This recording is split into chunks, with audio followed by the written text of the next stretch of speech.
সামান্য জ্বর হলেই নাপা বা প্যারাসিটামল খাচ্ছেন, জানেন কি এটাই শরীরের জন্য দীর্ঘমেয়াদে ঝুঁকি হতে পারে।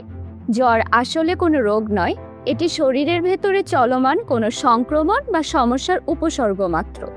বিশেষজ্ঞদের মতে 101°F নিচে জ্বর থাকলে এবং তেমন শারীরিক অস্বস্তি না হলে অনেক ক্ষেত্রে ঔষধ না খেয়েও বিশ্রাম ও পর্যাপ্ত তরল গ্রহণেই সুস্থ হওয়া সম্ভব।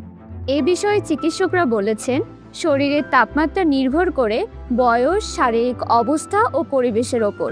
প্রাপ্তবয়স্কদের ক্ষেত্রে মুখের তাপমাত্রা প্রায় 99.9°F বা তার বেশি হলে সেটিকে জ্বর হিসাবে ধরা হয়। জ্বর হলেই নাপা বা প্যারাসিটামল খাওয়া শুরু করা উচিত নয়, কেবলমাত্র চিকিৎসকের পরামর্শ অনুযায়ী ঔষধ নেওয়া উচিত।